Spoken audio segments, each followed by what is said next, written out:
오늘은 추수감사주일인데 오늘 줄 예배는 지금 자기 눈에 보이는 것, 그게 보이는 게 아니라 그건 자기 망막에 비친 상에 불과한 것이고, 지금 자기 눈에 보이는 것, 그게 보이는 것이 아니라 실제로는 자기가 찾고 있는 것. 여러분은 무엇을 찾고 있습니까? 평소에 여러분은 무엇을 찾고 있죠?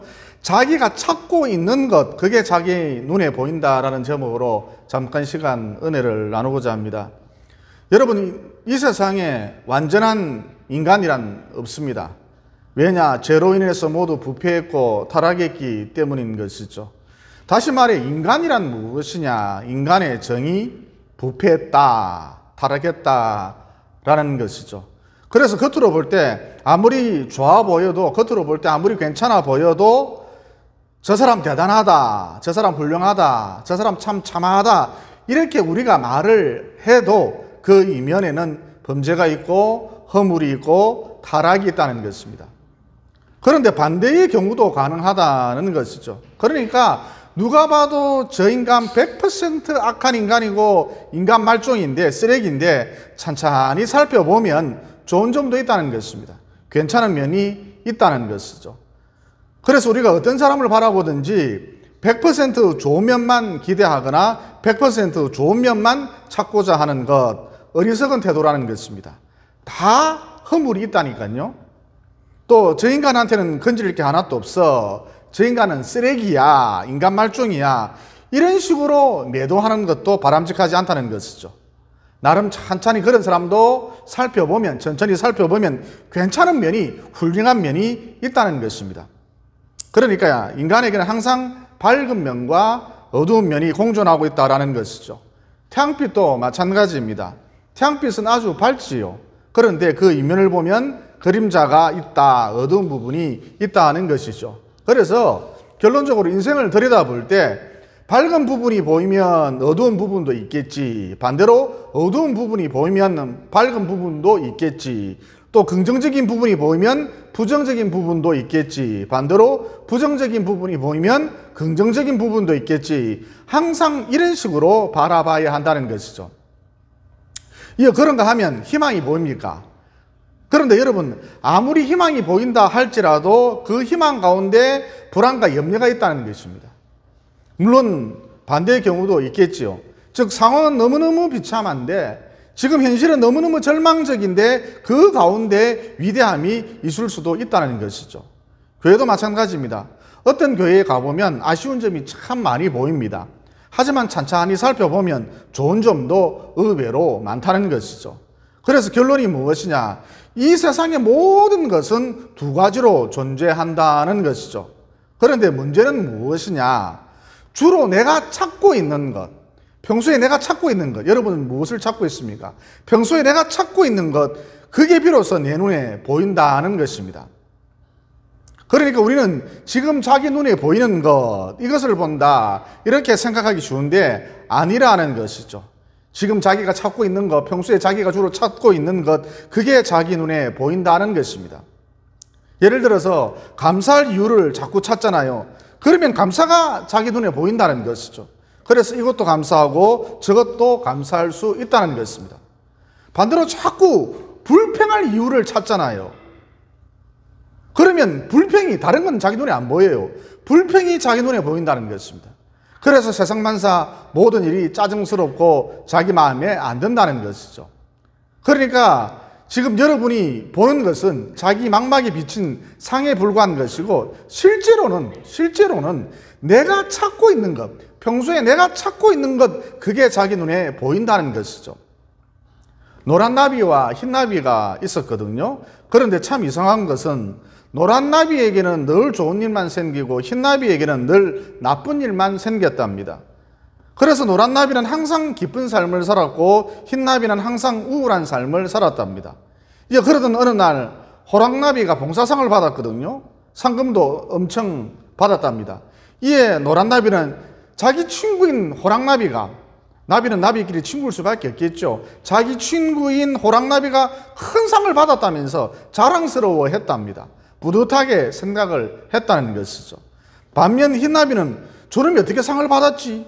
호랑나비 생긴 것도 이상하게 생겼는데 나비 주제에 호랑이 무늬를 해가지고 생긴 것도 이상한 주제에 나보다 한참 못한 놈인데 저놈이 어떻게 상을 받았지? 그러면서 짜증을 냈다 합니다.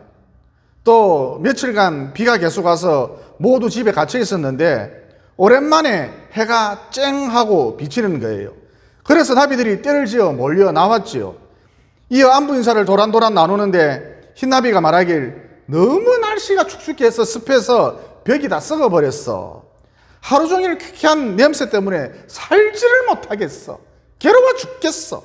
곰팡이 때문에 죽을 지경이야. 흰나비가 말을 그렇게 했다 합니다. 이어 노란나비가 말했습니다. 저 벼들 좀 봐. 저 꽃들 좀 봐. 오랜만에 비가 많이 오는 바람에 키가 쑥쑥 자랐어. 예뻐졌어. 토실토실해졌어. 저 농작물들 좀 봐. 색깔이 뚜렷해졌어. 선명해졌어. 여러분, 흰나비는 왜 늘 짜증이 가득한 삶을 살았을까요?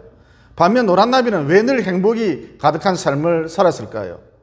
비가 왔다라는 똑같은 상황인데, 비가 왔다라는 똑같은 형편인데, 비가 왔다라는 똑같은 조건인데 왜 한쪽은 짜증 섞인 삶을 살았고 왜 한쪽은 늘 행복한 삶을 살았을까요? 이유는 간단합니다. 여러분, 지금 자기 눈에 보이는 것은 자기 망막에 비친 상에 불과한 것이고 실제로는 자기가 찾고 있는 것, 그게 자기 눈에 보이는데 흰나비는 불평할 이유를 찾았고 이어 그게 자꾸 자기 눈에 보이니까 불평이 가득한 삶을 살 수밖에 없었던 것이고, 반면 노란나비는 감사할 이유를 찾았고 평소에 늘 감사할 이유를 찾았고 이어 그게 자꾸 자기 눈에 보이니까 감사가 가득한 삶을, 행복이 가득한 삶을 살 수밖에 없었다는 것이죠. 또 누군가 나에 대해서 안 좋은 소리를, 비판하는 소리를 했다고 가정을 해봅시다. 그래서 내가 그 자리에 누구누구 앉아 있었더노? 누구누구 앉아 있더라. 그러면 나는 대충 누가 나에 대해서 안 좋은 소리를 했는지 비판하는 소리를 했는지 알아맞힐 수 있다는 것입니다. 왜냐하면 평소 비판적인 사람은 단점을, 못한 점을, 안 좋은 점을 유독 잘 보고 잘 찾거든요. 그래서 대충 누가 이런 성장을 갖고 있는지 짐작이 가기 때문이라는 것이죠. 그래서 방금 전 말씀드렸듯이 지금 자기 눈에 보이는 것, 그게 보이는 것이 아니라 그건 내 망막에 비친 상에 불과한 것이고 평소에 내가 늘 찾고 있는 것, 그게 자기 눈에 보인다는 것입니다. 그래서 결론적으로 감사할 이유를 찾는 사람에게는 늘 감사만 자기 눈에 보이는 것이고 불평할 이유를 찾는 사람에게는 늘 불평만 자기 눈에 보이는 것이고 우울할 이유를 찾는 사람에게는 늘 우울한 것만 자기 눈에 보이는 것이고 기뻐할 이유를 찾는 사람에게는 늘 기쁜 일만 자기 눈에 보인다는 것이죠. 또 이런 사람이 있었답니다. 최악의 상황인데도 불구하고 희망을 말하고 최악의 상황인데도 불구하고 소망을 말했답니다. 그러면 이 사람은 왜 이랬을까요?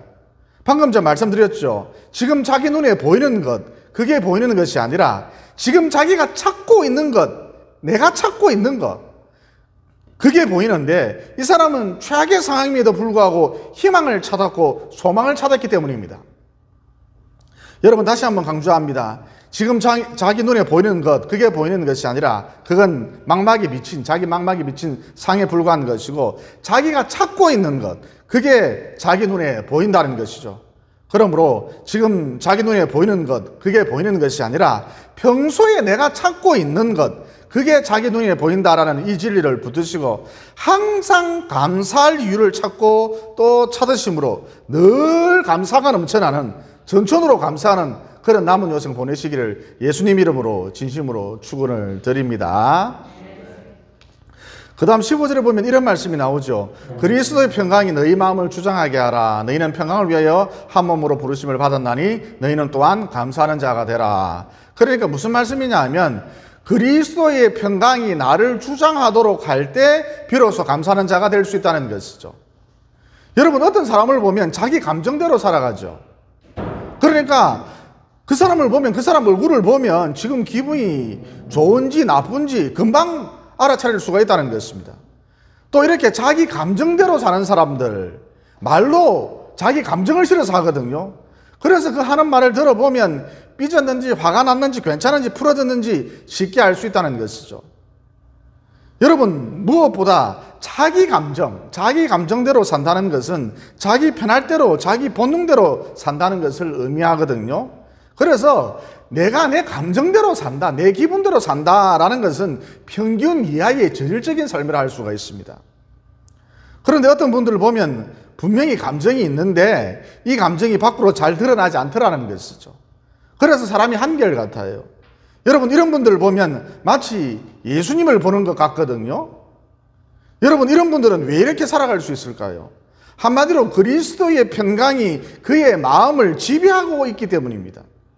그래서 그리스도의 평강이 자기 마음을 지배하고 있기 때문에 그래서 감정이 잘 드러나지 않고 자기가 잘 드러나지 않고 자기가 나타나지 않고 차분한 가운데 안정된 삶, 한결같은 삶을 산다는 것이죠. 여러분, 이게 바로 감사하는 삶이거든요. 그리고 여러분, 우리가 이렇게 예배당에 나와서 예배 드리는 이유가 무엇입니까? 내 감정대로 살지 않고 내 기분대로 살지 않고 그리스도의 평강 가운데 살기 위해서 아닙니까? 따라서 우리가 어떤 일을 하든지 간에 감정이 앞서잖아요. 그러면 되도록 말도 하지 말고, 감정이 앞서면 되도록 말도 하지 말고 말도 아끼고 아무 일도 하지 말아야 합니다. 왜냐하면 10중8구 문제가 생기게 돼 있고 또 그 말 속에 뼈가 들어가기 십상이고 다른 사람에게 큰 상처를 주기 때문입니다. 감정이 앞서면, 내 기분이 앞서면 상처를 준다니까요. 반면 그리스도의 평강이 나를 지배하면 꾸준히 기도하고 말씀 읽기, 말씀 필사하기, 주일 성수하면서 예배드리고 이런 것을 통해서 그리스도의 평강이 나를 지배하면 내가 드러나지 않고 내 감정이 드러나지 않거든요. 그리스도의 평강이 나를 지배하면 내가 나타나지 않아요. 예수님을 방불케 합니다. 따라서 이때 말하고 이때 행동하라는 것입니다. 이때 일하는 것입니다.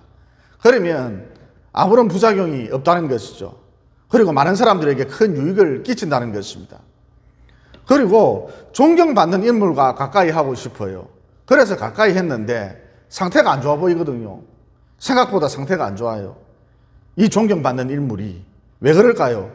그 안에 아무리 존경받는 인물이라 할지라도 그 안에 그리스도의 평강이 없기 때문입니다. 그래서 자기 감정대로 말하고 자기 감정대로 일하기 때문에 내가 볼 때에 비록 존경받는 인물이라 할지라도 가까이 가서 보면 상태가 안 좋아 보인다는 것이죠. 그러므로 꾸준한 기도 생활, 말씀 읽기, 말씀 필사, 주일 성수하고 예배드림으로 곧 그리스도의 평강이 내 마음 가운데 머물러 있을 수 있도록 부단히 예를 쓰심으로 평균 이상의 삶을 사시기를, 다른 말로 늘 감사하는 자가 되시기를 예수님 이름으로 진심으로 축원을 드립니다. 그 다음 16절에 보면 이런 말씀이 나오죠. 그리스도의 말씀이 너희 풍성히 가하여 감사하는 마음으로 하나님을 찬양하고. 그러니까 그리스도의 말씀이 내 마음 가운데 풍성히 쌓일 때, 그리스도의 말씀이 내 마음 가운데 거할 때에 비로소 감사하는 자가 될 수 있다는 것이죠. 여러분, 우리가 어떤 사람을 만났을 때 정보가 대단히 중요하다 그러지 않습니까? 툭 건드리면 나오는 정보, 그게 그 사람인 것이죠. 그런데 내 속에, 내 마음 가운데 그리스도의 말씀이 있고 이것이 언제나 내 입술을 통해서 흘러나간다면 얼마나 강력한 인생이 될 수가 있겠습니까? 그리고 또 한 가지는 아주 중요한 사실인데, 하나님의 말씀이 인풋되면, 내 마음 가운데 그리스도의 말씀이 가득하면 이게 말씀이 내게서 나올 때 어떤 형태로 나오느냐? 감사의 형태로 나온다는 것입니다. 그래서 텔레비전 인터뷰나 방송을 보면 굳이 예수님을 믿는다고 한마디도 하지 않아요. 예수님을 믿는다고 일체 말하지 않아요. 그런데 그 사람 하는 이야기를 찬찬히 들어보면 10중8구 저 사람은 예수 믿는 사람일 거야, 이런 느낌이 든다는 것이죠. 그러니까 이런 분들은 말할 때 보면 참 감사하지요, 이렇게 되어서 감사하지요, 저렇게 되어서 감사하지요, 참 감사하지요, 이런 식으로 감사의 표현이 넘쳐나더라는 것이죠. 여러분, 예수 믿지 않는 사람들은 감사하다는 표현을 거의 쓰지 않습니다. 한번 살펴보십시오. 끊임없이 요구합니다. 끊임없이 불평합니다. 감사를 잘 몰라요. 그래서 참 감사하지요, 저는 아무것도 아닙니다, 그저 은혜로 서 있을 뿐입니다, 하나님의 은혜가 나를 살렸습니다, 이렇게 감사의 표현이 풍성한 사람들을 보면 거의 19은 예수 믿는 사람이라는 것입니다. 그러면 좀 더 구체적으로 예수 믿는 사람들 중 감사를 입에 달고 있는 사람들 어째서 이렇게 되었을까요? 한마디로 그 속에 그 마음 가운데 하나님의 말씀이, 그리스도의 말씀이 풍성히 거하고 있기 때문입니다. 방금 제가 말씀드렸죠. 내 속에, 내 마음 가운데 말씀이 인풋되면, 내 마음 가운데 말씀이 가득하면, 이게 말씀이 내 입술을 통해 밖으로 드러날 때, 흘러나올 때 감사의 형태로 흘러나온다는 것이죠. 말씀이 가득하면 이게 밖으로 흘러나올 때 감사의 형태로 흘러나온다는 것입니다. 그래서 여러분 이렇게 생각하시면 됩니다. 나는 감사의 탱크다. 나는 감사의 저장고다. 나는 감사의 금고다. 나는 감사의 저수지다. 이렇게 생각하시고 항상 무엇으로? 말씀으로 내 속을 꽉꽉 채우라는 것입니다. 그러면 그것이 말씀이 밖으로 드러날 때, 밖으로 나올 때, 내 입술을 통해 흘러나올 때 감사의 형태로 흘러나온다는 것이죠. 이상하게도 자꾸 감사가 돼요. 그러면 좀 더 깊이 들어가서 그리스도의 말씀이 내 안에 풍성히 거하도록 하려면 어떻게 해야 하는가? 16절에 보면 피차 가르치며 그러셨죠. 그러니까 말씀을 가르칠 때, 새신자를 대상으로 말씀을 가르치든, 같은 성도들을 대상으로 말씀을 가르치든, 가족들을 대상으로 말씀을 가르치든, 교회학교 아이들을 대상으로 해서 말씀을 가르치든, 하여튼 여하간 말씀을 가르칠 때 하나님의 말씀이, 그리스도의 말씀이 내 마음 가운데 풍성히 거한다는 것이죠. 언젠가 에스더 집사가 정사모를 보고, 언니를 보고, 언니가 혼자 교회를 너무 많이 하는 것 같으니까 아침에 주일학교를 하지 말라 그러는 거예요. 강력히 말리는 거예요. 그러니까 금요일부터 성도들 식사 준비하고 교회 청소하고 여기에 대해서 주일이 되면 주일학교 아이들을 대상으로 해서 설교까지 하니까, 아이들을 말씀을 가르치니까 번아웃 되지 않겠느냐는 것이죠. 그러자 정사모가 말을 하기를, 그런 소리 하지 마라. 주일학교 아이들을 관리하고 무엇보다 내가 설교를 하기 때문에, 내가 말씀을 가르치기 때문에, 전하기 때문에 내가 산다. 에너지를 얻는다. 그러자 얼굴 표정도 어느라고 에스더 집사가 도대체 언니가 무슨 소리를 하고 있는 거지, 이런 표정을 짓더라는 것이죠. 네, 우리 조혜선 집사님하고 주 집사님이 반응이 너무 좋으셔가지고. 그러니까 여러분, 아이들을 가르치려면 말씀이 인풋되어야 할 것 아니에요. 내 속에 말씀이 있어야 할 것 아닙니까? 다시 말해, 내 마음 가운데 말씀이 머물러 있고, 내 마음 가운데에서 말씀이 자라고, 내 마음 가운데서 말씀이 숙성되고, 말씀이 통과되어야 할 것 아닙니까? 그래야 아이들을 가르칠 수가 있잖아요. 그런데 하나님의 말씀이 내 마음 가운데 가득하면, 이게 아웃풋 될 때, 밖으로 나올 때는, 내 입술을 통해 흘러나올 때는 감사의 형태로 나오게 되어 있다는 것이죠. 말씀이 가득하면 이상하게 감사가 자꾸 흘러넘친다는 것입니다. 원리가 그렇습니다. 이것은 공식입니다. 따라서 정사모가 아이들을 가르침으로, 설교함으로 삶 속에, 정사모의 삶 속에 무엇이 넘쳐날 수밖에 없느냐? 자연스럽게 감사가 넘쳐날 수밖에 없다는 것이죠. 그래서 정사모가 에스더 집사를 보고 내가 아이들을 대상으로 가르치는 것, 특별히 설교하는 것 고생한다고 절대로 막지 마라 그랬던 것입니다. 왜? 가르치니까 감사가 자꾸 나오니까. 하지만 이 원리를 모르는 에스더 집사는, 에스더 집사를 탓하는 게 아닙니다. 얼마든지 모를 수 있죠. 잘 모릅니다. 이 원리를 모르는 에스더 집사는 언니를 아끼는 마음에 고생 좀 그만해라. 주일학교만큼이라도 다른 사람에게 맡겨라. 다른 사람으로 하여금 설교하도록 해라. 그랬던 것이죠. 여러분, 감사하지 않는 사람이 특징이 있습니다. 왜 감사하지 않을까요? 그 속에 말씀이 없어서 그래요. 빈 깡통입니다. 여러분, 갱년기라서 속이 허한 것이 아니라 자꾸 갱년기 핑계 대지 마세요. 갱년기는 가만히 있어요. 갱년기 핑계 대지 마세요. 갱년기라서 속이 허한 것이 아니라 그 속에 말씀이 없어서 속이 허한 것입니다. 말씀을 안 가르치니까. 어쨌든 감사하지 않는 사람의 특징, 그 속에 말씀이 없다는 것입니다. 그런데 내 속에 말씀이 가득하잖아요. 성경 필사를 하든 성경을 읽든 뭘 하든 내 속에 말씀이 가득하잖아요. 그러면 내 입술을 통해 감사가 터져 나온다는 것입니다.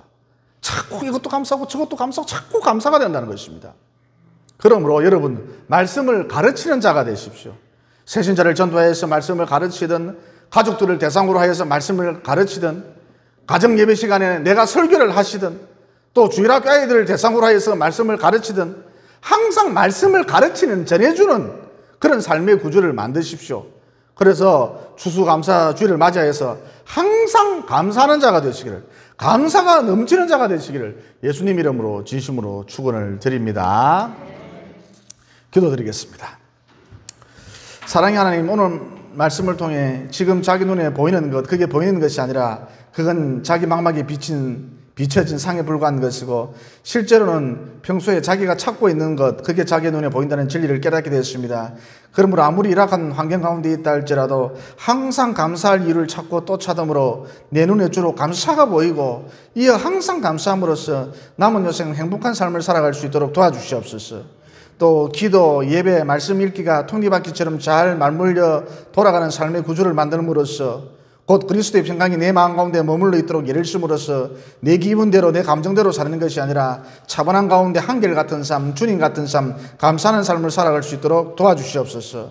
또 항상 말씀을 가르쳐주는 자, 설교하는 자, 전하는 자로서의 삶을 살아감으로써 항상 감사가 흘러넘치는, 항상 감사가 가득한 참으로 축복된 남은 여생 보낼 수 있도록 도와주시옵소서. 감사로 제사를 드리는 자가 하나님을 영화롭게 하고, 또 이런 자에게 하나님께서 구원을 베풀어 주시겠다고 약속해 주신 예수님 이름으로 기도드리옵나이다. 아멘.